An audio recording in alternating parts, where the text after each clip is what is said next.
Praise the Lord. Praise the Lord. இன்றைய வார்த்தை YouTube சேனலோட நேயர்கள் எல்லாருக்கும் அன்பான வணக்கம். அன்பான வணக்கம் நேயர்களே.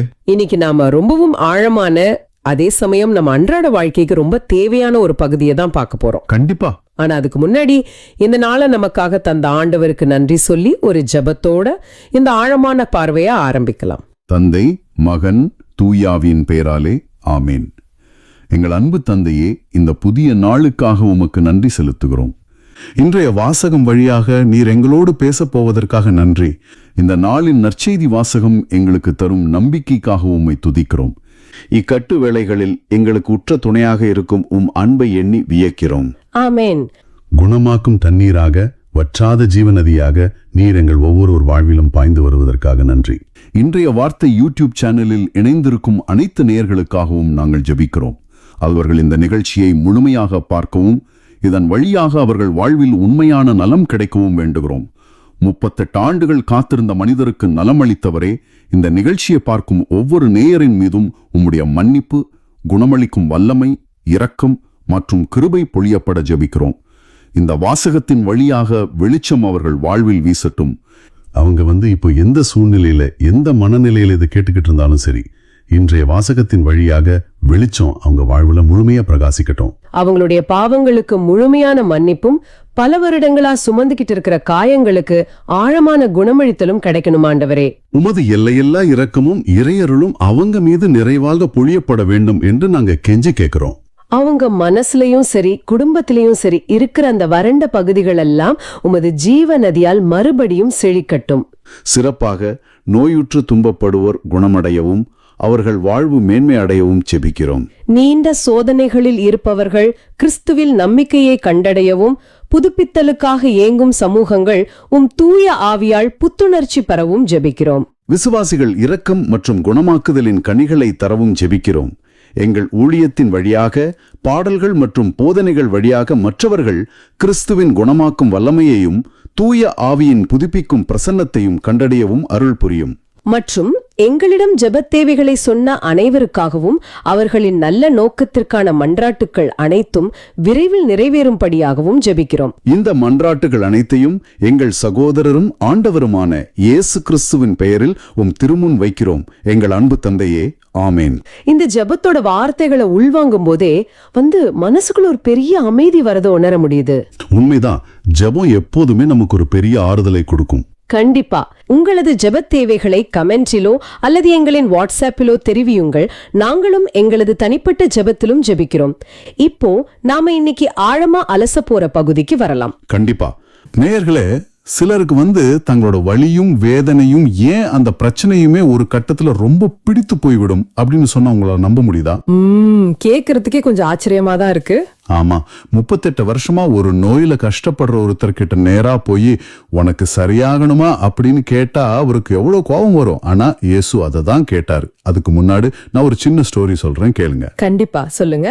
ஒரு நபர் பல வருஷமா ஒரே இடத்துல எந்த ஒரு முன்னேற்றமும் இல்லாம ரொம்ப தேங்கி போய் நின்னுட்டு இருந்தாரு.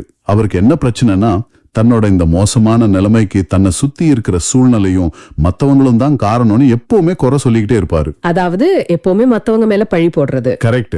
அரசாங்கம் சரியில்லை, என் குடும்பம் எனக்கு சப்போர்ட் பண்ணல, எனக்கு சரியான வாய்ப்பு கிடைக்கல, இப்படியே பல வருஷமா பேசிட்டு இருந்தாரு. ஒரு நாள் அந்த வழியா ஒரு வழிபோக்கர் இவரை பார்த்து ஒரு சிம்பிளான ஆனா ரொம்ப ஆழமான கேள்வி கேட்டாரு. என்னன்னு கேட்டாரு? உண்மையிலேயே நீ இங்கிருந்துல மாற நிஜமாவே விரும்புறியா அப்படின்னு கேட்டாரு. ஓ, அந்த ஒரு கேள்வி அந்த நபரோட சிந்தனையில ஒரு பெரிய திறப்பை ஏற்படுத்துச்சு இல்லையா? அவர் அதுவரைக்கும் மத்தவங்களை குறை சொல்லிட்டு இருந்ததை விட்டுட்டு, ஆமா நிஜமாவே எனக்குள்ள அந்த மாறுற எண்ணம் இருக்கா, அல்லது இந்த தேக்க நிலையே எனக்கு பழகி போச்சா அப்படின்னு யோசிக்க ஆரம்பிச்சிருப்பாரு. அதுதான் அந்த ஸ்டோரியோட மைய கருத்தே. நம்ம ஊர்ல கூட சிலரை பார்த்திருப்போம். அவங்க தங்களோட கஷ்டங்களை ஒரு பதக்க மாதிரி நெஞ்சில சுமந்துக்கிட்டு அதை பத்தியே பேசிட்டு இருப்பாங்களே தவிர அதிலிருந்து வெளியே வர எந்த முயற்சியும் எடுக்க மாட்டாங்க. இந்த மனநிலையை தான் இன்னைக்கு நாம ஆழமா அலச போறோம். ரொம்ப முக்கியமான ஒரு டாபிக் இது. ஆமா, இன்னைக்கு நாம 2026 ஆண்டு மார்ச் 17 செவ்வாய்க்கிழமைக்கான, அதாவது தவக்காலம் 4ஆம் வாரத்துக்கான வாசகங்களை தான் பார்க்க போறோம். யோவான் நற்செய்தி அதிகாரம் 5, எசேக்கியேல் இறைவாக்கினர் வாசகம் அதிகாரம் 47 மற்றும் திருப்பாடல்கள் 46 ஆகியவை தான் இன்னைக்கு நம்ம கையில இருக்கு. ரொம்ப ஆழமான பகுதிகள். நேயர்களே, உங்களுக்கு சோர்வாகவோ அல்லது வாழ்க்கையில் தேங்கி நிற்பது போலவோ எப்போதாவது தோன்றியிருக்கிறதா? அப்படியானால் இந்த ஆழமான பார்வை உங்களுக்கானதுதான். நிச்சயமா இந்த வாசகங்கள் எல்லாமே ஒரு தேக்க நிலையிலிருந்து எப்படி ஒரு உயிரோட்டமான பாய்ந்தோடும் நிலைக்கு மாறுறது அப்படிங்கறத ரொம்ப நுட்பமா பேசுது. நற்செய்தியில வர்ற பெத்சதா குளத்தோட பின்னணிய புரிஞ்சுகிட்டாதான் அந்த நிகழ்வோட முழு ஆழமும் நமக்கு விளங்கும்.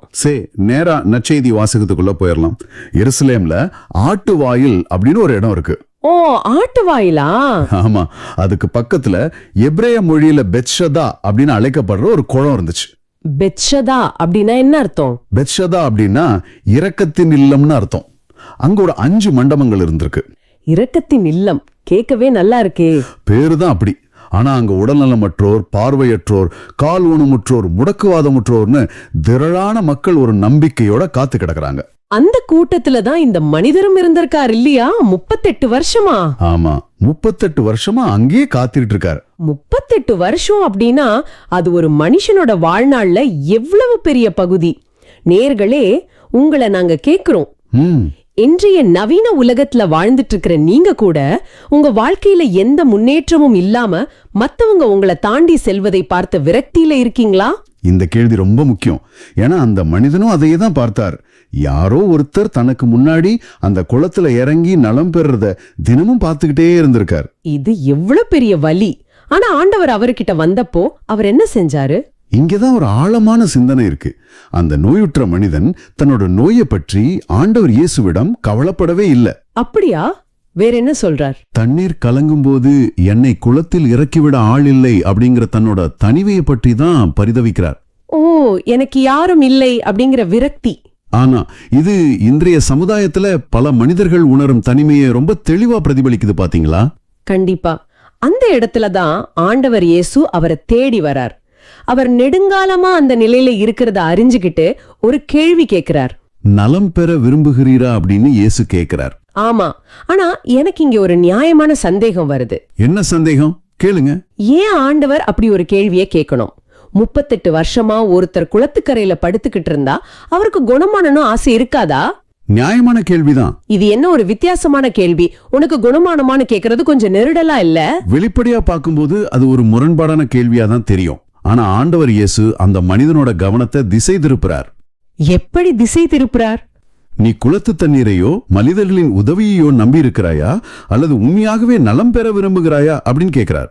ஓ, அதாவது அந்த மனுஷனோட பார்வையை தன் பக்கம் திருப்புறார், அப்படிதானே? ஆமா, சரியா சொன்னீங்க. ஏன்னா தொடர்ச்சியான தோல்விகளால அவர் மனதளவுல முடங்கி போயிருந்தார். அவர் அந்த நிலையிலிருந்து வெளியே கொண்டு வரணும். வாவ், ரொம்ப அருமையான விளக்கம்.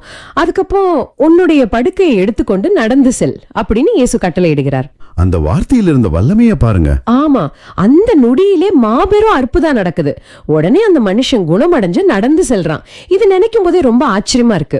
38 வருஷம் முடக்கம் ஒரே நொடியில உடைஞ்சிடுச்சு. ஆனா இங்கதான் ஒரு மாபெரும் சிக்கல் உருவாகுது. அடடா, குணமாயிட்டார், இதுல என்ன சிக்கல்? அன்னைக்கு ஓய்வு நாள். யூதர்கள் அந்த மனிதன் 38 வருஷத்துக்கு பிறகு குணமாகி நடக்கிறானே அப்படின்னு பார்த்து மகிழல. வேற என்ன செஞ்சாங்க? சந்தோஷப்பட வேண்டிய விஷயம் தானே இது. அவங்க அப்படி நினைக்கல. ஓய்வு நாளில் படுக்கையை தூட்டிச் செல்வது சட்டத்திற்கு எதிரானது அப்படின்னு அவர் மேல குற்றஞ்சாட்டுகிறார்கள். அட பாவமே, ஒருத்தரோட நல்வாழ்வை விட அவங்களுக்கு அந்த விதியும் சட்டமும் தான் பெருசா தெரிஞ்சிருக்கு. இது ரொம்ப பரிதாபம். ஆமா, திருவிவிலியம் கொடுத்த சட்டங்களை சுற்றி பல மனித கட்டுப்பாடுகளை அவங்க உருவாக்கி வச்சிருந்தாங்க. அந்த நடைமுறைகள் தான் அவங்களுக்கு முக்கியமா இருந்துச்சு. நேர்களே, இத கொஞ்சம் இன்றைய சூழலோட ஒப்பிட்டு பாருங்க. பல நேரங்கள்ல மனிதநேயத்தையும் ஒருவரோட நல்வாழ்வையும் விட விதிகள், சட்டங்கள், சம்பிரதாயங்களுக்கு நாம அதிக முக்கியத்துவம் கொடுக்கறோம் இல்லையா? கண்டிப்பா. ஒரு மனிதனோட உண்மையான துன்பத்தை விட நடைமுறைகளே பெரிதாகிவிடும் அவலம் இன்னைக்கு நம்ம சமுதாயத்துல இருக்கு.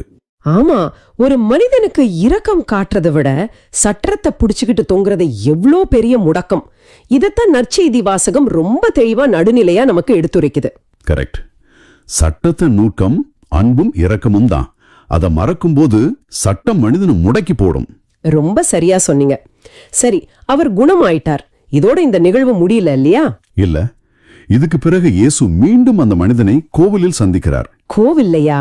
அங்க என்ன சொல்றார் ஆண்டவர்? இதோ பார், நீர் நலமடைந்துள்ளீர். இதைவிட கேடானது எதுவும் உமக்கு நிகழாதிருக்க இனி பாவம் செய்யாதீர் அப்படின்னு எச்சரிக்கிறார். இது ரொம்ப முக்கியமான ஒரு எச்சரிக்கை. பாவம் செய்யாதீர் அப்படின்னு ஏன் ஆண்டவர் சொல்லணும்?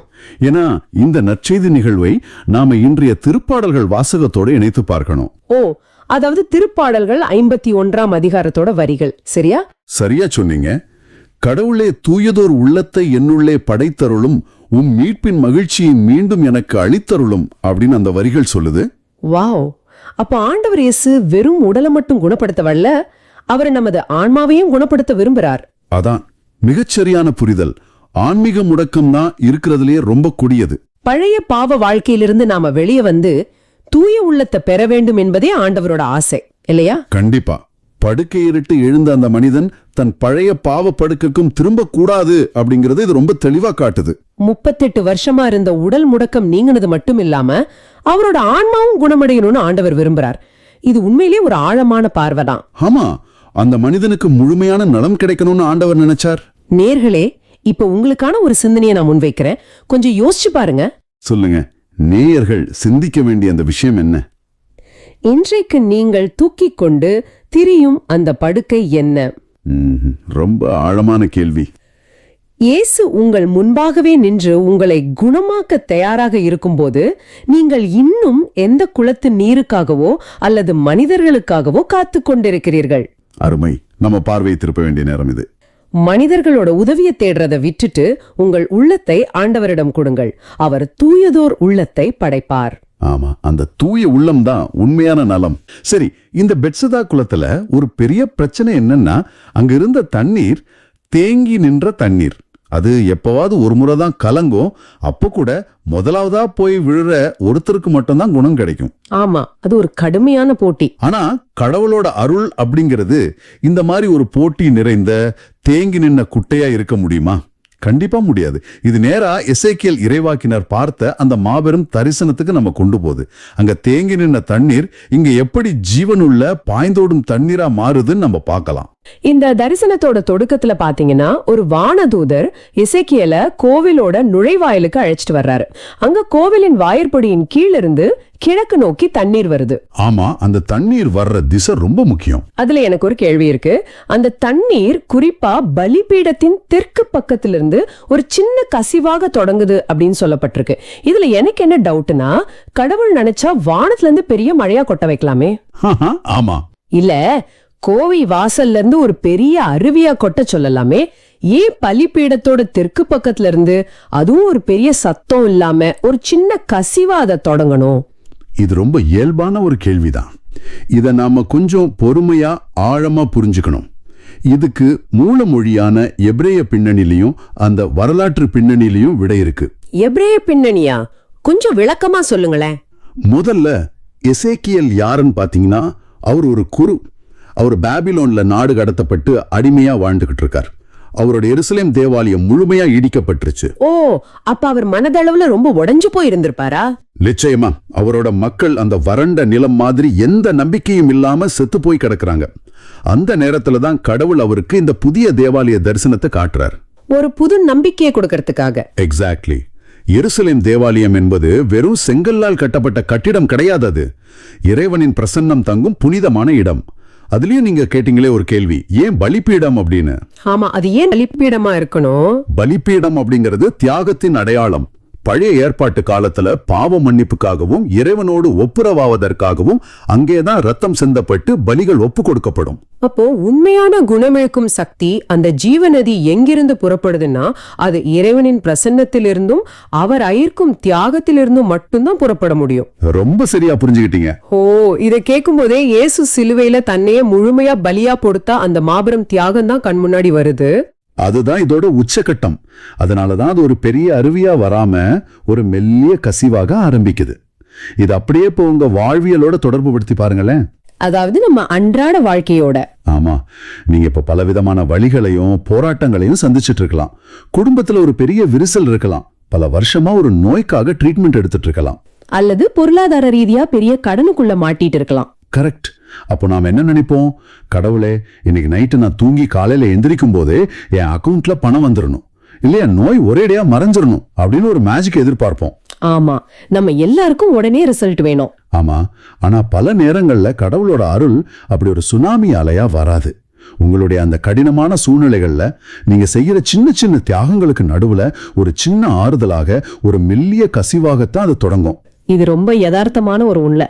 உங்க குடும்பத்துல ஒருத்தர் உங்களை காயப்படுத்தும் போது நீங்க கோபப்படாம பொறுமையா காக்குற அந்த தியாகம் இருக்கு பாத்தீங்களா? உங்க குழந்தைக்காக நீங்க தூக்கம் விழிச்சு போடுற அந்த கஷ்டம் இருக்குல்ல, அந்த உங்க வாழ்வின் பலிபீடங்கள்ல இருந்துதான் குணமாக்கும் நீரூற்று மெல்ல கசிய தொடங்குது.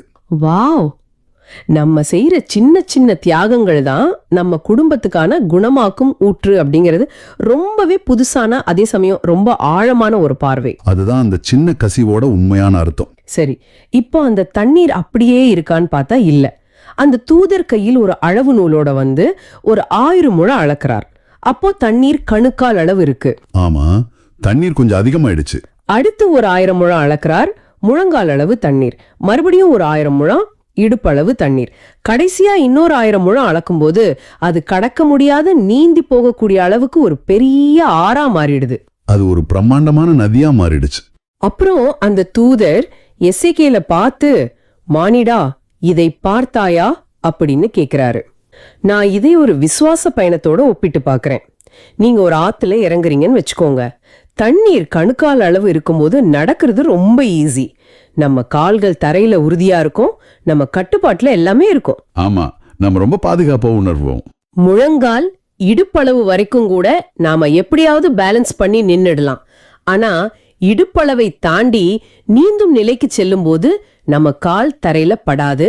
நாம நம்மளோட மொத்த கட்டுப்பாட்டையும் விட்டுட்டு அந்த நதி நம்மளை எங்கே கொண்டு போகிறதோ அங்கே முழுமையாக நம்மளை ஒப்பு கொடுத்து நீந்தணும். ரொம்ப பிரமாதமான ஒரு ஒப்பீடு. அப்போ கடவுள் ஏன் நம்மளை எடுத்த உடனே அந்த நீந்தும் நிலைக்கு கொண்டு போகாம இப்படி படிப்படியா கூட்டிட்டு போறாரு? நீங்க கேட்ட கேள்விக்கான பதில் நம்ம மனித இயல்புக்குள்ளேயே இருக்கு. கடவுள் ஏன் நேரடியாக எடுத்த உடனே ஒரு பெரிய நதியை உருவாக்கல? ஏன்னா நம்ம மனித மனசால இறைவனோட அந்த எல்லையில்லா அன்பையும் அருளையும் குணமாக்கும் வல்லமையையும் ஒரேடியா உள்வாங்கிக்க முடியாது. ஓ, ஒரேடியா வந்தா நாம தாங்க மாட்டோம்னு சொல்றீங்களா? எக்ஸாக்ட்லி. அப்படி ஒரேடியா அந்த நதி வந்தா நாம் அதுல முழுகி திணறிடுவோம். நம்மளோட விசுவாசமும் சரி, இறைவனை புரிந்து கொள்ளும் விதமும் சரி, அது எப்போதுமே படிப்படியானது. இது நிஜமாவே ஒரு அழகான சிந்தனை. ஆரம்பத்துல கடவுள் நமக்கு ஒரு சின்ன ஆறுதலை கொடுப்பார். அது கணுக்கால் அளவு தண்ணீர் மாதிரி. அப்போ நம்ம நினைப்போம், பரவாயில்லையே, கடவுள் என் ஜெபத்தை கேட்கிறாரே அப்படின்னு. அப்புறம் கொஞ்சம் கொஞ்சமா அவர் தன் அன்பின் ஆழத்தை நமக்கு காட்டுவார். ஆனா நாம முழங்கால் அளவிலேயே நின்னுட நினைக்கிறோமே. அதுதான் பிரச்சனை. நீங்க சொன்ன அந்த கண்ட்ரோல் அப்படிங்கிற வார்த்தை ரொம்ப முக்கியம். இன்னைக்கு உங்க வாழ்க்கையை நீங்க கவனிச்சு பாருங்க. உங்களுக்கு எல்லாமே உங்க கட்டுப்பாட்டுல இருக்கணும்னு நினைப்பீங்க. கண்டிப்பா. நாளைக்கு என்ன நடக்கணும், அடுத்த வருஷம் என் பேங்க் பேலன்ஸ் எப்படி இருக்கணும்னு எல்லாத்துக்கும் ஒரு பிளான் வச்சிருப்போம். ஆமா, என் குழந்தை என்ன படிக்கணும்னு எல்லாத்துக்கும் ஒரு டைட் கண்ட்ரோல். கொஞ்சம் பிளான் மாறினா கூட நமக்கு பேனிக் ஆகிடும், பயம் வந்துடும். கரெக்ட். ஆனா ஆன்மீக பயணத்துல அந்த கண்ட்ரோல் வேலைக்கு ஆகாது. கணுக்கால் அளவு விசுவாசத்திலே நின்னுகிட்டு எனக்கு எல்லாம் தெரியும், என் வாழ்க்கையை நானே பார்த்துப்பேன் அப்படின்னு நினைக்கிறது உங்களை எக்காலத்திலையும் ஆழமான ஆன்மீக அனுபவத்துக்கு கொண்டு போகாது. அப்போ உண்மையான சுதந்திரம் எங்க இருக்கு? உண்மையான ஆன்மீக சுதந்திரம் என்பது உங்க கட்டுப்பாடுகளை எல்லாம் தளர்த்திட்டு இறைவனின் அன்பெனும் அந்த மாபெரும் நதியில உங்களை முழுமையா ஒப்படைக்கிறதுல தான் இருக்கு. முழுமையா சரண்டர் ஆயிடணும். ஆமா. அந்த தூதர் கேட்கிறாரே, மானிடா இதை பார்த்தாயா அப்படின்ட்டு. அது வெறும் ஒரு கேள்வி கிடையாது, அது உங்களுக்கு கொடுக்கப்படுற ஒரு ஆழமான அழைப்பு. என்ன மாதிரியான அழைப்பு? உன் வாழ்க்கையில பெருகி கொண்டே இருக்கும் என் அருளை நீ கவனிச்சு பாக்குறியா? இன்னும் எவ்வளவு காலத்துக்கு நீ ஏன் வாழ்க்கை கண்ட்ரோல் பண்ணுவேன்? என்கிட்ட உன்னை முழுமையா ஒப்படைச்சிட்டு என் அன்பின் நதியில நீந்த பழகு அப்படின்னு கடவுள் உங்களை கூப்பிடுறார். ரொம்ப அழகா விளக்குனீங்க. நம்ம கையை விட்டுட்டு அவர் கையை பிடிச்சுக்கணுங்கிறது தான் நீந்துறதுக்கான முதல் விதி. அதுதான் உண்மையான விசுவாசம். சரி, இப்போ இந்த ஆறு எந்த பாதையில போகுதுன்னு பார்க்கலாம். இந்த நதி கிழக்கு நோக்கி பாய்ந்து அராபா அப்படிங்கிற பகுதிக்கு சென்று இறுதியா கடலோடு கலக்குது. அப்படி கலக்கும் போது அந்த உவர்ப்பு நீர் நல்ல நீரா மாறுது. அந்த ஆறு பாயும் இடமெல்லாம் திரளான உயிரினங்கள் வாழுதுன்னு திருவிவிலிய வாசகம் சொல்லுது. இங்க எனக்கு ஒரு பெரிய ஆச்சரியம் இருக்கு. என்ன ஆச்சரியம்? உலகத்திலே மிக மோசமான வறண்ட உயிரினங்களே வாழ முடியாத ஒரு இடம்னா அது சாக்கடல் தான். அந்த இடத்துக்கு போய் இந்த தண்ணீர் கலக்குது, அங்க போய் மீன்கள் வாழுதுன்னா இதோட உண்மையான அர்த்தம் என்ன? இதுல ஒரு பிரம்மாண்டமான நிலவியல் உண்மையும் அதை விட பெரிய ஆன்மீக உண்மையும் ஒளிஞ்சிருக்கு. முதல்ல நிலவியலை பார்ப்போம். சரி, சொல்லுங்க. அராபா அப்படிங்கிறது இஸ்ரேல் தேசத்துல இருக்கிற ஒரு பாலைவன பள்ளத்தாக்கு. அது ரொம்ப ரொம்ப உஷ்ணமான வறண்ட ஒரு பகுதி. அந்த பள்ளத்தாக்கு வழியா பாய்ந்து இந்த நதி நேராக போய் சாக்கடல்ல கலக்குது. சாக்கடல் பத்தி நான் நிறைய கேள்விப்பட்டிருக்கேன். ஆமா, அது பூமியிலேயே கடல் மட்டத்தை விட மிக தாழ்வான ஒரு பகுதி. சுமார் 400 மீட்டர் பள்ளம். அங்க உப்புத்தன்மை எந்த அளவுக்கு அதிகமானா சாதாரண கடலை விட பல மடங்கு அதிகம். எந்த மீனும் அங்க வாழ முடியாதே. எந்த ஒரு மீனோ செடியோ அங்க வாழவே முடியாது. அது ஒரு செத்து போன கடல். எல்லாமே அங்க சேருமே தவிர அங்கிருந்து வெளியே தண்ணீர் போகாது. அட கடவுளே, பாக்குறதுக்கே பயங்கரமான ஒரு இடமா இருக்குமே அது. ஆமா. இப்போ இந்த வாசகம் உங்களுக்கு சொல்லும் மாபெரும் செய்தி என்ன தெரியுமா? என்ன செய்தி? இறைவனின் கருணை அப்படிங்கிறது ஏற்கனவே நல்லா இருக்கிற, செழிப்பா இருக்கிற, பரிசுத்தமா இருக்கிற இடங்களுக்கு மட்டும் தேடி போறதில்ல. உங்களோட அந்த சாக்கடல் போன்ற இருண்ட, பயனற்ற, செத்துப்போன பகுதிகளுக்குள் அது நேரடியாக பாய்ந்து செல்கிறது. சில பிரச்சனைகளை நம்மால யார்கிட்டயும் சொல்லவும் முடியாது, அதுக்கான தீர்வும் நமக்கு தெரியாது. எக்ஸாக்ட்லி. இந்த உலகத்துல இருக்கிற எந்த ஒரு சைக்காலஜிஸ்டோ, எந்த ஒரு மோட்டிவேஷனல் ஸ்பீக்கரோ இந்த இடத்துல ஒரு பெரிய மாற்றத்தை கொண்டு வர முடியாது. அப்போ அந்த ஜீவ நதி அங்க பாயும் போது என்ன நடக்கும்? பலிபீடத்திலிருந்து புறப்படும் இறைவனின் அந்த ஜீவநதி உங்கள் இருதயத்தின் அந்த ஆழமான கசப்பான பகுதிகளுக்குள் பாயும்போது அந்த உவர்ப்பு நீர் நல்ல நீராக மாறும். அதாவது உங்களுடைய அந்த கசப்பான அனுபவங்கள், சாபங்கள் எல்லாமே புது நம்பிக்கையாக மாறும். இது கேட்கறதுக்கே ரொம்ப சந்தோஷமா இருக்கு. எங்கெல்லாம் மரணம் நிரம்பி இருக்கோ, எங்கெல்லாம் தோல்வி நிரம்பி இருக்கோ, அங்கெல்லாம் இறைவனின் ஜீவன் பாய்ந்து திரளான உயிரினங்கள் வாழும் ஒரு செழிப்பான பகுதியாக அது மாறும். தேவன் உங்ககிட்ட நீ முதல்ல உன்னை சுத்தப்படுத்திக்கோ, அப்புறம் நான் வரேன்னு சொல்றதே இல்ல. கடவுளோட இரக்கம் நம்ம தகுதியை பொறுத்ததில்ல, அது அவரோட இயல்பு அப்படிங்கிறது எவ்வளவு பெரிய ஆறுதல். நீங்க அந்த சாக்கடலாவே இருந்தாலும் சரி, அவருடைய நதி உங்களை மாத்த வல்லமையுள்ளதா இருக்கு. என் வாழ்க்கையில இருக்கிற அந்த செத்து போன பகுதிகளுக்குள்ளயும் கடவுளோட நதி பாயும் நினைக்கும் போதே ஒரு புது தெம்பு வருது. சரி, இப்போ வாசகத்தோட கடைசி பகுதிக்கு வருவோம். சொல்லுங்க, 12ஆம் வசனம் தானே? ஆமா, எசேக்கியேல் 47:12 ஒரு அழகான பதிவு இருக்கு. அந்த ஆற்றின் இரு மரங்கிலும் எழிலான மரங்கள் இருக்குது. அந்த மரங்களோட இலைகள் உதிர்வதில்ல, கனிகள் குறைவதில்ல. ரொம்ப செழிப்பான மரங்கள். ஆமா, ஒவ்வொரு மாதமும் அது கனி கொடுக்கும். தண்ணீர் தூயகத்திலிருந்து வருவதால் இலைகள் மருந்தாகவும் கனிகள் உணவாகவும் பயன்படும் அப்படின்னு சொல்லப்பட்டிருக்கு. இதுல ஒரு பெரிய ரகசியம் இருக்கு. இத வாசிக்கும் போது எனக்கு இப்போ ரொம்ப ட்ரெண்டிங்ல இருக்கிற செல்ஃப் கேர் அப்படிங்கிற கான்செப்ட் தான் ஞாபகத்துக்கு வருது. நீங்க உங்களுக்காக நேரம் ஒதுக்குங்க, உங்களை நீங்களே ஹீல் பண்ணிக்கோங்கன்னு சொல்றாங்களே, அதுக்கும் இந்த மரங்களுக்கும் என்ன சம்பந்தம்? ஏன்னா இதுலயும் இலைகள் மருந்தாக பயன்படுதுன்னு சொல்லியிருக்கேன். நீங்க ரொம்ப சுவாரஸ்யமான ஒரு ஒப்பீட்டு கொண்டு வந்திருக்கீங்க. இன்னைக்கு இருக்கிற உலக பிரகாரமான தன்னைத்தானே குணப்படுத்திக் கொள்ளும் முறைக்கும் திருவிவிலியம் சொல்லும் இந்த ஆன்மீக குணமளித்தலுக்கும் ஒரு மிகப்பெரிய அடிப்படையான வித்தியாசம் இருக்கு. என்ன வித்தியாசம்? நீங்க உலக பிரகாரமா உங்களை குணப்படுத்திக்க நினைக்கும் போது உங்களுடைய சொந்த அறிவையும் உங்களுடைய சொந்த மனபலத்தையும் தான் நீங்க நம்பி இருக்கீங்க. நம்ம வில் பவரை வச்சு செய்யறது. ஆமா, அது எப்படின்னா ஒரு சின்ன பேட்டரி மாதிரி. கொஞ்ச நேரம் அது வேலை செய்யும், உங்களுக்கு ஒரு பாசிட்டிவ் எனர்ஜியை கொடுக்கும். ஆனா சீக்கிரமே அந்த பேட்டரி ட்ரெயின் ஆயிடும், மறுபடியும் நீங்க சோர்வடைஞ்சிடுவீங்க. இது நிறைய பேருக்கு நடக்கிறது தான். ஆனா இந்த வசனத்தை கொஞ்சம் கூர்ந்து கவனிங்க. அந்த மரங்கள் இவ்வளவு செழிப்பா இருப்பதற்கும் மாதம் மாதம் கனி கொடுப்பதற்கும் காரணம் அந்த மரத்தோட சொந்த திறமையோ அது செஞ்ச செல்ஃப் கேர் முயற்சியோ கிடையாது. ஓ, அப்போ அதுக்கு வேற ஏதோ ஒரு சோர்ஸ் இருக்குன்னு சொல்றீங்க? நிச்சயமா. அந்த வசனம் மிக தெளிவாக சொல்லுது, தண்ணீர் தூயகத்திலிருந்து வருவதால் என்று. அந்த மரங்கள் அந்த ஜீவ நதியோட கரையில் அதோட வேர்களை பதித்து நிக்குது. அந்த நதிக்கு எப்பவுமே வறட்சியே கிடையாது, ஏன்னா அது இறைவனின் தூயகத்திலிருந்து புறப்படுது. எக்ஸாக்ட்லி. நீங்களும் அப்படிதான். உங்க சொந்த பலத்தை நம்பி இருக்கிற வரைக்கும் நீங்க அடிக்கடி சோர்வடைந்து போவீங்க. ஆனா இறைவனோடு, அவருடைய தூயகத்தோடு நீங்க ஆழமாக இணைந்திருக்கும் போது மட்டும்தான் உங்க வாழ்க்கை உங்களுக்கு மட்டும் இல்லாம மற்றவர்களுக்கும் பயன்படக்கூடியதாக மாறும். அதாவது நான் குணமடைவது மட்டும் கடவுளோட நோக்கம் கிடையாது, நான் மத்தவங்களுக்கு ஒரு மருந்தா மாறணும்னு அவர் ஆசைப்படுறார். அப்படிதானே? 100% உண்மை. இதை நீங்க உங்க வாழ்க்கையோட அப்படியே பொருத்தி பார்க்கணும். எப்படி பொருத்தி பார்க்கிறது? நீங்க தனிப்பட்ட முறையில கடவுள்கிட்ட ஜெபித்து உங்களுடைய பழைய காயங்களுக்கு குணமடைவது மட்டும் போதாது. அது ஆன்மீக பயணத்தோட ஒரு ஆரம்ப நிலை மட்டும்தான். அதுக்கு மேல ஒரு பெரிய பொறுப்பு இருக்கு. ஆமா, அந்த இறைவனின் நீரூற்றை முழுமையாக உள்வாங்கி நீங்க உங்களுடைய குடும்பத்திலேயும், நீங்க வேலை பார்க்கிற ஆபீஸ்லயும், நீங்க வாழும் சமூகத்திலேயும் எப்படி ஒரு குணமாக்கும் மரமாக மாறலான்னு யோசிக்கணும். மத்தவங்களுக்கு நான் எப்படி உதவலான்னு யோசிக்கணும். எப்படி அந்த மரத்தின் இலைகள் மருந்தாக பயன்படுதோ அதுபோல உடைந்த மனதோட உங்ககிட்ட வர்றவங்களுக்கு உங்களுடைய வார்த்தைகள் ஒரு மருந்தாக, அதாவது ஆறுதலாக இருக்கணும். வாவ், இது ரொம்ப நல்லா இருக்கே. எப்படி அந்த மரத்தின் கனிகள் உணவாக பயன்படுதோ அதுபோல வாழ்க்கையில நம்பிக்கை இழந்து பசியோட வர்றவங்களுக்கு உங்களுடைய நற்செயல்கள் உணவாக, அதாவது நம்பிக்கையாக மாறணும். அதுதான் உண்மையான ஆன்மீக முதிர்ச்சி. ரொம்ப அழகா சொன்னீங்க. ஒரு கோப்பையில தண்ணி இருந்தா அதை நாமளே குடிச்சு முடிச்சிடலாம். ஆனா நாமளே ஒரு நதிக்கரையில நிக்கிற மரமா மாறும்போது அந்த வேர்கள் மூலமா தண்ணிய உறிஞ்சு அதை எல்லாருக்கும் கனிகளா கொடுக்க முடியும். அதுதான் கடவுளோட திட்டமே. கடவுள்கிட்ட இருந்து குணத்தை பெற்றுக்கொண்ட நாம மற்றவர்களை குணமாக்கும் கருவிகளா மாறணும்.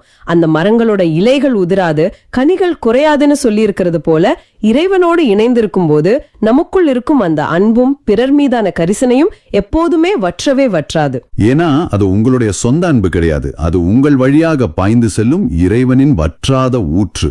அந்த ஊற்றில் நீங்க நிலைத்திருக்கும் வரை நீங்களும் எல்லா காலங்களிலும், அது கஷ்டகாலமோ நஷ்டகாலமோ, தொடர்ந்து கனி கொடுத்து கொண்டே இருப்பீங்க. ரொம்ப ரொம்ப ஆழமான, அதே சமயம் மனசை ரொம்ப லேசாக்கக்கூடிய ஒரு விவாதம் இது. ஆமா, எனக்கும் இது ரொம்ப ஆத்மார்த்தமா இருந்தது. இன்னைக்கு நாம சிந்தித்த இந்த இறைவாக்கினர் எசேக்கியேலின் வாசகம் நம்ம ஒவ்வொருத்தருடைய வாழ்க்கை பயணத்தோடும் எவ்வளவு ஆழமா பின்னி பிணைந்திருக்குன்னு நம்ம பார்த்தோம். நிச்சயமா. பலிபீடத்தின் தெற்கு பக்கத்திலிருந்து ஒரு சின்ன கசிவாக தொடங்கி படிப்படியாக பெருகி ஒரு மாபெரும் நீந்தும் ஆறாக மாறி எந்த உயிரும் வாழ முடியாத சாக்கடலையும் நல்ல நீராக, செழிப்பான பகுதியாக மாற்றி தன்னுடைய இரு மருங்கிலும் குணமளிக்கும் மரங்களை உருவாக்கும் அந்த இறைவனின் ஜீவ நதி இன்னைக்கு உங்களை நீங்களே ஒரு நிமிஷம் சுய பரிசோதனை செய்து பார்க்க அழைக்கிறது. உண்மையிலேயே இது உங்களுக்கான ஒரு மாபெரும் அழைப்பு. தேவன் உங்களை மேலோட்டமான விசுவாசத்திலிருந்து ஆழங்களுக்குள் வழி நடத்த விரும்புகிறார். ஆமா, அவர் உங்களுடைய அந்த இருண்ட வறண்ட பகுதிகளை தன் ஜீவ ஒளியால் நிரப்ப காத்திருக்கிறார். அதனால இந்த ஆழமான பார்வையை நாம நிறைவு செய்வதற்கு முன்பாக உங்களிடம் ஒரு ஆழமான கேள்வியை முன்வைக்க விரும்புகிறோம். நீங்க இப்போ எதை செஞ்சிட்டு இருந்தாலும் சரி, ஒரு நிமிஷம் அமைதியாக சிந்தித்து பாருங்கள். உங்க வாழ்க்கையில எந்த பகுதி அந்த சாக்கடல் போல வறண்டு போயிருக்கிறது? எந்த ஒரு தீய பழக்கம், உங்களை காயப்படுத்தும் எந்த ஒரு உறவு, அல்லது மற்றவர்களிடம் சொல்ல முடியாத எந்த ஒரு வலி, எந்த ஒரு உயிரோட்டமும் இல்லாமல் உறைந்து போயிருக்கிறது? அந்த இருண்ட இடத்தில் உங்களுடைய சொந்த கட்டுப்பாடுகளை நானே பாத்துக்கிறேன் அப்படிங்கிற அந்த ஈகோவை எல்லாம் கொஞ்சம் ஓரங்கட்டி வச்சுட்டு வெறும் கணுக்கால் அளவு விசுவாசத்தை தாண்டி இறைவனின் அன்பெனும் மாபெரும் நதியில் முழுமையாக உங்களை ஒப்பு கொடுத்து நீந்த நீங்கள் தயாரா? சிந்தியுங்கள். உங்களை அந்த நதியிடம் முழுமையா ஒப்படையுங்கள். அந்த ஜீவநதி உங்களை ஒரு குணமளிக்கும் மரமாக நிச்சயம் மாற்றும். ஆமென். இதை நாம அப்படியே நற்செய்தியோடு இணைச்சு பார்க்கணும். பெத்சதாவுல இருந்த அந்த நபர் 38 வருஷமா ஒரு காய்ந்து போன சாக்கடல் மாதிரி எந்த நம்பிக்கையும் இல்லாத ஒரு நிலையில தான் இருந்தாரு. அவர் வாழ்க்கையில எந்த புதுமையும் இல்ல, எந்த உயிரோட்டமும் இல்ல. ஆமா, ஆனா இயேசுவின் வார்த்தை என்ற கடவுளின் அருள் அவர் மேல பாய்ந்ததும் முடங்கி கிடந்த அந்த மனிதன் எப்படி குணமாக்கப்பட்டாரோ அதே போலதான் இந்த ஆறும் எல்லாவற்றையும் உயிர்ப்பிக்கிறது. தேங்கி நிற்கும் பிரச்சனைகளை பார்த்து நாம் பயப்பட தேவையில்லை என்பதைத்தான் திருப்பாடல்கள் 46 நமக்கு உறுதியாக சொல்லுது. ஆமா, இது ஏதோ ஒரு அமைதியான மாலை வேளையில இயற்கையை ரசிச்சுக்கிட்டே எழுதப்பட்ட கவிதை கிடையாது. ஓ அப்படியா? பின்னாடி ஒரு பெரிய சம்பவம் இருக்கு போலயே. ஆமாங்க. எசேக்கியா அரசனோட காலத்துல எருசலேம் நகரம் கொடூரமான அசீரிய படையால முற்றுகையிடப்பட்டிருந்த ஒரு பயங்கரமான போர் சூழல்ல இது பாடப்பட்டது. எருசலேமோட மதில்களுக்கு வெளியே சுமார் 1,85,000 படை வீரர்கள் நகரத்தை அழிக்க காத்துக்கிட்டு இருக்காங்க. ஒரு நிமிஷம், 1,85,000 பேரா? இது உண்மையிலே நம்முடைய பார்வையை முற்றிலும் மாற்றுது. அப்படியானால் நில உலகம் நிலைகுலைந்தாலும் மலைகள் ஆழ்கடலில் அதிர்ந்து நடுங்கினாலும் எங்களுக்கு அச்சம் என்பதே இல்லை அப்படின்னு முதல் 2 வசனங்கள்ல அவங்க பாடுறது ஏதோ கற்பனையான ஒரு பயம் கிடையாது. 100க்கு 100 உண்மை. அவங்களோட நிஜ உலகம் அவங்க கண்முன்னே அழிந்துகிட்டு இருந்துச்சு. அந்த மரண பயத்தோட உச்சத்துல தான் இந்த வார்த்தைகள் பிறக்குது. இது அப்படியே நம்முடைய இன்றைய வாழ்வோடு ஒப்பிட்டு பார்த்தோம்னா நவீன வாழ்வில் நமக்கான அந்த அசீரிய படை அப்படிங்கிறது எது? உளவியல் ரீதியா பார்த்தோம்னா ஒரு பெரிய ஆபத்து வரும்போது நம் மூளையில உள்ள அமிக்டாலா அப்படிங்கிற பகுதி தூண்டப்பட்டு நாம அதீத பயத்திற்கும் பதற்றத்திற்கும் ஆளாகிறோம். அது இயற்கையான ஒரு பாதுகாப்பு உணர்வு தானே? ஆமா. ஆனா இங்க திருப்பாடல் ஆசிரியர் ஒரு ஆழமான ஆன்மீக உண்மைய ஒரு அரணை நமக்கு அறிமுகப்படுத்துறாரு. கடவுள் நமக்கு அடைக்கலமும் ஆற்றலுமாய் உள்ளார், இக்கட்டு வேளைகளில் நமக்கு உற்ற துணையும் அவரே அப்படின்னு சொல்றாரு. அந்த உற்ற துணை அப்படிங்கிற வார்த்தை ரொம்ப ஆழமா இருக்கு. கண்டிப்பா.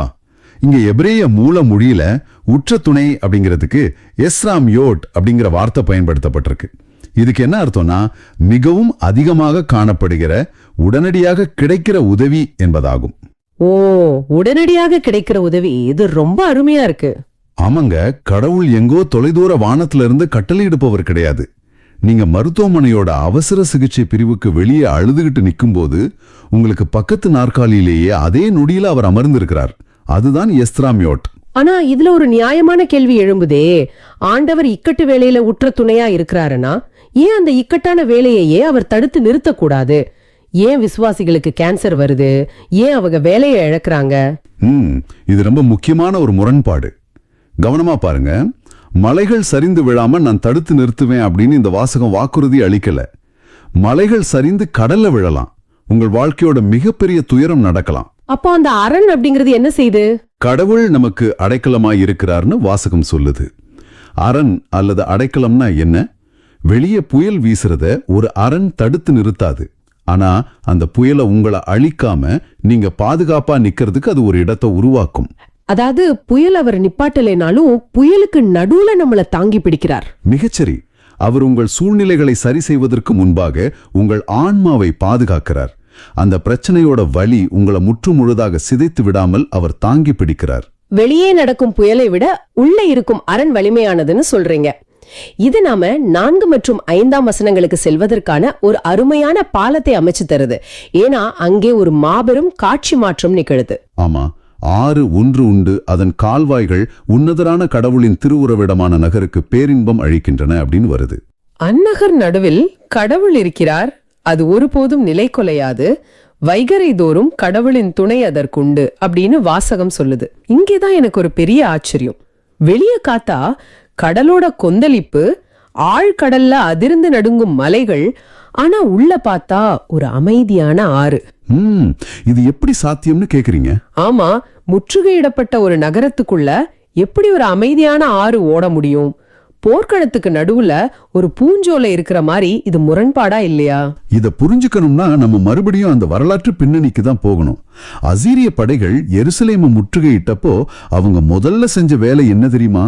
நகரத்திற்கு வெளியே இருந்த தண்ணீர் விநியோகத்தை அடைச்சதுதான். ஓ, மக்கள் தாகத்தால சாகணும் அப்படிங்கறத அவங்க திட்டம். ஆமா. ஆனா அரசர் எசேக்கியா என்ன சொல்லிதான் தெரியுமா? எதிரிகளுக்கு தெரியாம பாறைகளை குடைந்து நிலத்தடி வழியாக ஒரு ரகசிய கால்வாயை அமைச்சு கீகோ நீரூற்றிலிருந்து சிலோவாம் குளத்திற்கு தண்ணீரை நகரத்தோட உள்ள கொண்டு வந்தான். வாவ்! வெளியே எதிரிகள் கத்திக்கிட்டு இருக்க உள்ள ஒரு மென்மையான ஆறு யாருக்கும் தெரியாம ஓடிக்கிட்டு இருந்திருக்கு. அதுதான் நகரத்தை உயிரோட வச்சிருந்திருக்கு. அதேதான். இப்போ அந்த நகரம் அப்படிங்கிறது ஏதோ வரைபடத்தில் இருக்கிற இடம் கிடையாது. அப்போ அது ஆண்டவரை ஏற்றுக்கொண்ட ஒவ்வொருவரின் ஆன்மாவை குறிக்குது இல்லையா? உலக சார்ந்த பிரச்சனைகள் கடலோட பேரலைகளை போல வந்து நம்மள அழிக்க நினைக்கும் போது இந்த ஆறு நமக்குள்ள ஓடுது. ஆமாங்க. கடல் நீர் எவ்வளவுதான் பிரம்மாண்டமா இருந்தாலும் அது தாகத்தை தீர்க்காது.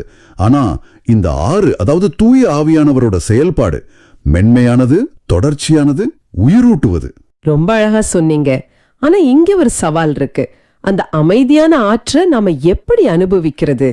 பல நேரங்கள்ல நாம வெளியே இருக்கிற கடலோட இரைச்சலை மட்டுமே கவனிச்சுக்கிட்டு இருக்கோமே. கண்டிப்பா. என் வேலை என்ன ஆகும், நாளைக்கு என் குழந்தையோட மருத்துவ அறிக்கை என்னவாக வரும் அப்படின்னு எதிர்கால பயத்திலேயே நம்ம மனசை ஓட விடுறோம். அப்போ அந்த பயத்திலிருந்து எப்படி வெளியே வர்றது? இந்த ஆற்றை நீங்க பருகணும்னா அந்த எதிர்கால பயம் அப்படிங்கிற கற்பனையிலிருந்து வெளியே வந்து நிகழ்காலத்துல நிலைத்திருக்கணும். ஏன்னா கடவுள் நிகழ்காலத்துல இருக்கிறாரு. அமைதியான ஜபத்தின் வழியாக, மௌனத்தின் வழியாக தான் நாம அந்த தூய ஆவியின் ஆற்று நீரை நாம் ஆன்மாவிற்குள் பருக முடியும். அந்த ஜபத்தை பற்றி பேசும்போது அடுத்த வரியில வர்ற ஒரு வார்த்தை என்ன ரொம்பவே சிந்திக்க வச்சுது. வைகரை தோறும் கடவுளின் துணை அதற்கு உண்டு அப்படின்னு இருக்கு. ஏன் குறிப்பா வைகரை? அதாவது மதியமோ மாலையிலோ அல்லாம அதிகாலை நேரத்தை ஏன் திருப்பாடல் ஆசிரியர் தேர்ந்தெடுக்கணும்னு கேக்குறீங்களா? ஆமா, இருள் விலகும் அந்த நேரத்தில் அப்படி என்ன ஒரு விசேஷம்? இரவின் இருள் அப்படிங்கிறது எப்போதுமே மனிதனுக்கு ஒரு பெரும் உளவியல் போராட்டத்தை கொடுக்கும் நேரம். மருத்துவமனையில் இருப்பவர்களுக்கு தெரியும் பகலை விட இரவு எவ்வளவு கொடியது அப்படின்னு. உண்மைதான். பகல்ல பல வேலைகள் இருக்கும், நம்ம கவனத்தை சிதறடிக்க மனிதர்கள் இருப்பாங்க. ஆனா இரவில் இருட்டில் அந்த நிசப்தத்துல நாம நம்முடைய கவலைகளோடு தனித்து விடப்படுவோம். நாளை என்ன நடக்குமோ என்ற பயம் தொண்டையை நெரிக்கும். எல்லாம் முடிந்து விட்டது அப்படின்னே தோணும். அந்த ஆழமான இருளோட முடிவுல தான் வைகறை வருது. ஓ, அதாவது இருள் எவ்வளவு ஆழமா இருக்கோ விடியல் அவ்வளவு உறுதியா வரும் அப்படிங்கிறது போல. ஆமா, வைகறை அப்படிங்கிறது வெறும் சூரிய உதயம் கிடையாது, அது கடவுளோட புதிய கிருபையின் உதயம். நீங்க இரவு முழுவதும் அழுதுகிட்டு இருக்கலாம், ஆனா ஒவ்வொரு புதிய நாளின் தொடக்கத்திலும் கடவுள் உங்களுக்கான புதிய ஆற்றலோடும் இரக்கத்தோடும் அந்த ஆன்மா என்னும் நகருக்குள் பிரசன்னமாகிறார். அவர் ஒருபோதும் தாமதிப்பதில்லை. இதை கேட்கும் போதே மனதிற்குள் ஒரு பெரிய அமைதி உருவாவதை உணர முடியுது. ஆனா அடுத்ததா நம்ம 7 மற்றும் 8ஆம் வசனங்களை படிக்கும்போது இந்த அமைதிக்கு நேர்மாறான ஒரு சித்திரம் வருது. எந்த வசனம் சொல்றீங்க? படைகளின் ஆண்டவர் நம்மோடு இருக்கிறார், யாக்கோபின் கடவுளே நமக்கு அரண். வாருங்கள், ஆண்டவரின் செயல்களை காணுங்கள், அவர் உலகில் ஆற்றியுள்ள திகைப்பூட்டும் நிகழ்ச்சிகளை பாருங்கள் அப்படின்னு வருது. ஒரு பக்கம் மென்மையான ஆறு, வைகரையின் அமைதி அப்படின்னு சொல்லிக்கிட்டே வந்து திடீர்னு படைகளின் ஆண்டவர் அப்படிங்கிற ஒரு போர் வீரனோட தோரணை. இது ஒரு அற்புதமான ஆன்மீக முரண்பாடு. நீங்க ஒரு அரணுக்குள் பாதுகாப்பா இருக்கீங்க அப்படின்னா வெளியே யாரோ ஒரு வலிமையான நபர் உங்களுக்காக போராடிக்கிட்டு இருக்காருன்னு அர்த்தம். அப்போ கடவுள் ஏன் ஒரே நேரத்துல அமைதியையும் போர்க்குணத்தையும் வெளிப்படுத்தணும்? ஏன்னா அவர் நம் ஆன்மாவிற்குள் அமைதியின் ஆற்று நீராக இருக்கிறார். அதே வேளையில நம்மை அழிக்க நினைக்கும் இருளின் சக்திகளுக்கும் உலகத்தின் அநீதிகளுக்கும் எதிராக அவர் படைகளின் ஆண்டவராக போர் புரிகிறார். உண்மையான அமைதி அப்படிங்கிறது போர் இல்லாத நிலை கிடையாது. பின்ன எது உண்மையான அமைதி? மாபெரும் போருக்கு நடுவிலும் அந்த போரை இன்னொருவர் எனக்காக பார்த்துக் கொள்கிறார் என்ற நம்பிக்கையில் கிடைக்கும் விடுதலைதான் உண்மையான அமைதி. ஆக எனக்கான யுத்தத்தை அவர் செய்றார், அதனால நான் அமைதியா இருக்கேன். இதை விட சிறந்த ஒரு செய்தி இருக்க முடியாது. ஆனா அதே வசனத்துல அவரை யாக்கோபின் கடவுள் அப்படின்னு அழைப்பது ஏன்? கம்பீரத்தை கொடுத்திருக்கோமே. யாக்கோபு அப்படிங்கிறவரு ஒரு ஏமாற்றுக்காரர், தன் சகோதரனை ஏமாற்றி விட்டு உயிருக்கு பயந்து ஓடியவர், பலவீனமானவர். அப்படிப்பட்ட ஒருவரோட பேரை ஏன் கடவுள் இங்கே தம் பேரோடு இணைக்க வேண்டும்? அங்கேயும் ஆண்டவரோட எல்லையற்ற இரக்கம் வெளிப்படுது. நம்ம அடிக்கடி நினைப்பதுண்டு, நான் ரொம்ப பரிசுத்தமாக இருந்தால்தான் கடவுள் என்னை காப்பாற்றுவார் அப்படின்னு. ஆமா, நிறைய தவறுகள் செய்துட்டோம், என் வாழ்க்கை புயல்ல நான் தனியாக தான் சாகணும் அப்படின்னு பல பேர் நினைக்கிறது உண்டு. ஆனா நான் யாக்கோபின் கடவுள் அப்படின்னு அவர் சொல்லும்போது, உன்னுடைய எல்லா ஏமாற்று வேலைகளும் பலவீனங்களும் குறைகளும் எனக்கு தெரியும். நீ ஒருவேளை யாக்கோபை போல சிதைந்து போன மனிதனா இருக்கலாம், ஆனாலும் நான் உன்னோடு உடன்படிக்கை செய்திருக்கிறேன், உனக்கு நான் அரணாக இருப்பேன் அப்படின்னு உறுதி தர்றாரு. அவர் பரிபூர்ணமானவர்களின் கடவுள் மட்டுமல்ல, உடைந்து போன மனிதர்களும் கூட. இது பலருடைய மனபாரத்தை இறக்கி வைக்கும் ஒரு நிதர்சனமான உண்மை. நாம நிக்குதமாக இருக்க வேண்டியதில்லை, அவரை நோக்கி திரும்பினால் போதும். இறுதியா வாருங்கள், ஆண்டவரின் செயல்களை காணுங்கள், அவர் உலகில் ஆற்றியுள்ள திகைப்பூட்டும் நிகழ்ச்சிகளை பாருங்கள் அப்படின்னு ஒரு அழைப்பு இருக்கு. ஆமா, அது ஒரு முக்கியமான அழைப்பு. இன்றைய காலகட்டத்துல இது ஒரு மிகப்பெரிய சவால். நம்ம காலையில எழுந்து மொபைலை திறந்தா செய்திகள்ல போர், விபத்து, பொருளாதார வீழ்ச்சி, நோய் அப்படின்னு எல்லாமே எதிர்மறையாதான் இருக்கு. இப்படிப்பட்ட உலகத்துல எப்படி திகைப்பூட்டும் நிகழ்ச்சிகளை பார்ப்பது? நம்முடைய பார்வை எங்க குவிந்திருக்கு அப்படிங்கறதுதான் கேள்வி. செய்திகள் எப்போதுமே சரிந்து விடும் மலைகளை தான் காட்டும். ஆனா திருவில்லியம் நம்ம இன்னொரு பக்கம் பார்க்க சொல்லுது. எந்த பக்கம் பார்க்க சொல்லுது? உங்கள் வாழ்க்கையை திரும்பி பாருங்க. திகைப்பூட்டும் நிகழ்ச்சிகள் அப்படிங்கிறது ஏதோ செங்கடல் இரண்டாக பிளப்பது மட்டுமல்ல, ஒரு கடுமையான நோயிலிருந்து உங்களுக்கு கிடைத்த குணமளித்தல்.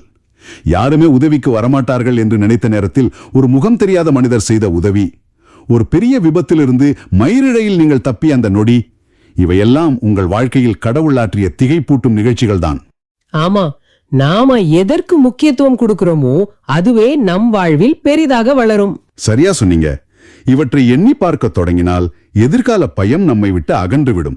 ஆண்டவரின் செயல்களை பார்க்க பழகிவிட்டால் கடலின் கொந்தளிப்பு ஒரு பொருட்டாகவே இருக்காது. இந்த முழு பகுப்பாய்வையும் நாம தொகுத்து பார்த்தா ஒரு தெளிவான சித்திரம் கிடைக்குது. உங்கள் வாழ்க்கையின் மலைகள் இன்று கடலில் சரிந்து கொண்டிருக்கலாம், உங்கள் கண் முன்னே உங்கள் நம்பிக்கைகள் தகர்ந்து கொண்டிருக்கலாம். ஆனா நீங்க பயப்பட தேவையில்லை. ஏன்னா உங்கள் ஆன்மா என்னும் நகரத்தின் உள்ளே தூய ஆவியின் ஆறு ஓடிக்கொண்டிருக்கிறது. விடியற் காலையில் அவரது கிருபை உங்களை நிச்சயமாக வந்தடையும். உங்களுக்காக போர் செய்ய படைகளின் ஆண்டவர் வெளியே காத்து கொண்டிருக்கிறார். இதைவிட சிறந்த முறையில் இதை சுருக்க முடியாது. இருள் எவ்வளவு ஆழமாக இருந்தாலும் சரி, உங்களுடைய குறைகள் யாக்கோபை போல பெரிதாக இருந்தாலும் சரி, உற்ற துணையான கடவுள் உங்களோடு இருக்கிறார். கண்டிப்பா. எனவே பிரியமானவர்களே, உங்களுடைய வாழ்க்கையின் மலைகள் இன்று சரிந்து கொண்டிருக்கலாம். ஆனால் உங்கள் ஆன்மா என்னும் நகரத்தின் நடுவே படைகளின் ஆண்டவர் இருக்கிறார் என்பதை பற்றி, கடவுள் நமக்கு ஒரு பலமான அரணாக இருக்கிறார் என்பதை பற்றி இவ்வளவு நேரம் பேசணும். ஆனா இங்கே நீங்க சிந்திக்க வேண்டிய ஒரு சவால் இருக்கு. ஆமா, ஒரு அரண் எவ்வளவுதான் பிரம்மாண்டமாக உறுதியாக கட்டப்பட்டிருந்தாலும் நீங்கள் அதற்கு வெளியே நின்று கொண்டிருந்தால் அதனால் உங்களுக்கு எந்த பயனும் இல்லை. அந்த அரணுக்குள் நீங்கள் உங்கள் விருப்பத்தோடு அடியெடுத்து வைக்க வேண்டும். அதன் கதவுகளை சாத்திவிட்டு வெளியுலகின் புயலை வெளியில் விட்டுவிட வேண்டும். என்று உங்கள் வாழ்க்கையில் வீசும் எந்த புயலை நீங்களே உங்கள் கைகளில் பிடித்துக்கொண்டு இன்னும் அரணுக்குள் நுழைய மறுக்கிறீர்கள்? எந்த பிரச்சனையை ஆண்டவரிடம் கொடுக்காமல் நானே இதை சரி செய்கிறேன் என்று போராடி கொண்டிருக்கிறீர்கள்? அந்த பிடியை விட்டுவிட்டு அந்த அரணுக்குள் நுழைய இன்றே முடிவெடுங்கள். பெத்சதா குளத்துல ஒரு வருஷத்துக்கு ஒரு முறைதான் தண்ணீர் கலங்கும், யாரோ ஒருத்தருக்கு தான் குணம் கிடைக்கும்னு ஒரு தட்டுப்பாடு இருந்தது. ஆனா கடவுளின் தேவாலயத்திலிருந்து புறப்படும் இந்த ஜீவநதி எப்பொழுதும் பாய்ந்து கொண்டே இருக்கிறது. அதில் எந்த போட்டியும் இல்லை. கண்டிப்பா எந்த தட்டுப்பாடும் இல்ல. அது தொடுமிடமெல்லாம் அனைத்தையும் குணமாக்குகிறது. அந்த ஒப்பீடு ரொம்ப ஆழமானது. ஒரு குளத்துல நாம முண்டி அடிச்சுக்கிட்டு போய் விழுந்தாதான் குணம். அதுவும் யாருக்கு அதிர்ஷ்டம் இருக்கோ அவங்களுக்கு தான ஒரு நிலைமை. ஆனா கடவுளின் அருள் அப்படி இல்ல. இந்த நதி உங்களை தேடி வந்து உங்க வறட்சியான வாழ்க்கைய உயிர்ப்பிக்குது.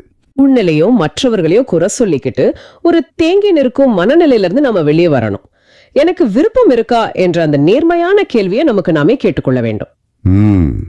இரண்டாவது, நம்முடைய கடந்த கால வரலாற்றை வலிகளை அழிச்சிடணும்னு நினைக்காம அல்லது அதிலே உழன்று கொண்டிருக்காமல் அதை ஒரு பொறுப்புடன் ஒரு சாட்சியாக நம் கையில் சுமந்து கொண்டு நடக்கணும். மூணாவது, இறுதியாக தேவாலயத்திலிருந்து புறப்படும் இறைவனின் அருள் எனும் அந்த ஜீவ நதியில நம்மை நாம் முழுமையாக ஒப்படைக்கணும். அந்த ஆறு நம்முடைய சாக்கடல் போன்ற கசப்பான அனுபவங்களை எல்லாம் இனிமையாக மாற்றி நமக்கு முழுமையான குணத்தை தரும். இதை கேட்டுக்கொண்டிருக்கும் நேயர்களுக்கு நான் ஒரு கேள்வியை, ஒரு சிந்தனையை முன்வைக்க விரும்புகிறேன். உங்களது வாழ்க்கையில் நீங்கள் சுமக்க வேண்டிய அந்த படுக்கை எது? எந்த கடந்த கால வலியை பார்த்து நீங்கள் பயந்து முடங்கி கிடக்கிறீர்களோ, எது உங்களை நகர விடாமல் தடுத்துக் கொண்டிருக்கிறதோ, அதே வலியை நீங்கள் பொறுப்புடன் தூக்கி சுமந்து நடக்கும்போது அது உங்களை பார்க்கும் மற்றவர்களுக்கு எப்படி ஒரு மாபெரும் சாட்சியாக மாறப்போகிறது என்பதை சிந்தித்து பாருங்கள். நிச்சயமா அந்த படுக்கை இனி உங்களை முடக்காது, உங்களது வெற்றியின் அடையாளமாக மாறும். அந்த வலிமை உங்களுக்கு கிடைக்க வேண்டும் என்று நாங்களும் ஜெபிக்கிறோம். இறைவனின் பாய்ந்தோடும் அருள் அனைவரையும் குணமாக்கட்டும். இந்த ஆழமான பார்வை உங்களுக்கு பயனுள்ளதாக இருக்குதுன்னு நினைச்சா மத்தவங்களுக்கு இந்த வீடியோவை ஷேர் பண்ணுங்க. நற்செய்தியின் தூதராக இறையாட்சியை எடுத்துறங்க. நன்றி. மீண்டும் நாளை சிந்திப்போம். இயேசுவுக்கே புகழ். அன்னை மரியே வாழ்க.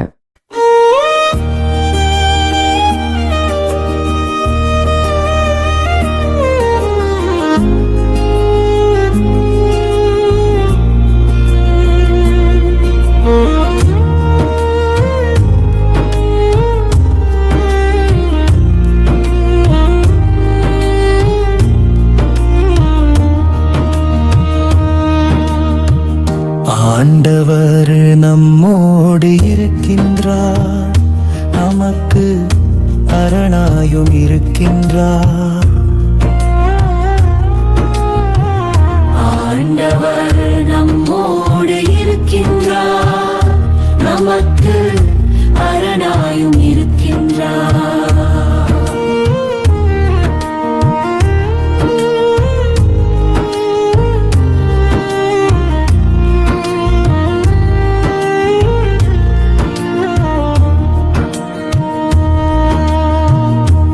கடவுள் நமக்கு அடைக்கலமும் ஆற்றலுமாய் உள்ளார். இடுக்கணுற்ற வேளைகளில் நமக்கு உற்ற துணையும் அவரே. ஆகையா நிலவுலகம் நிலை குலைந்தாலும், மலைகள் ஆழ்கடலில் அதிர்ந்து நடுங்கினாலும், எங்களுக்கு நமக்கு அச்சம் என்பதே இல்லை. ஆண்டவர் நம்மோடு இருக்கின்றார், நமக்கு அரணாயும் இருக்கின்றார்.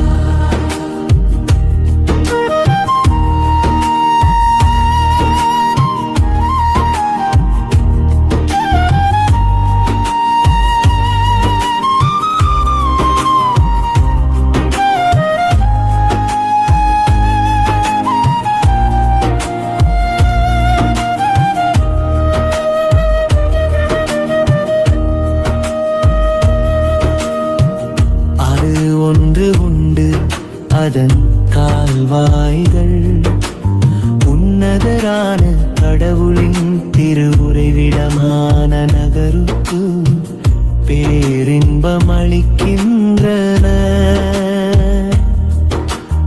அந்நகரின் நடுவில் கடவுள் இருக்கின்றார், அது ஒருபோதும் நிலைக்குலையாது. வைகரை தோறும் கடவுள் துணை அதற்கு உண்டு.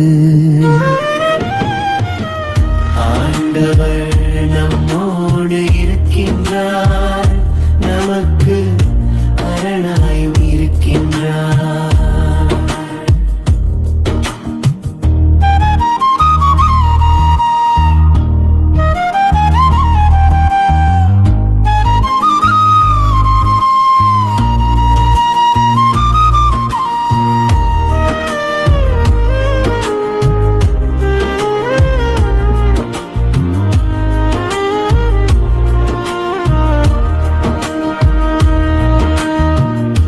படைகளின் ஆண்டவர் நம்மோடு இருக்கின்றார், யாக்கோபின் கடவுளே நமக்கு அரண்வாரே. ஆண்டவரின் செயல்களை காணி, அவர் உலகில் ஆட்சியுள்ள திகைப்பூட்டும் நிகழ்ச்சிகளை பாரி. ஆண்டவர் நம்மோடு இருக்கின்றார், நமக்கு அரணாயும் இருக்கின்றார். ஆண்டவர் நம்மோடு இருக்கின்றார்,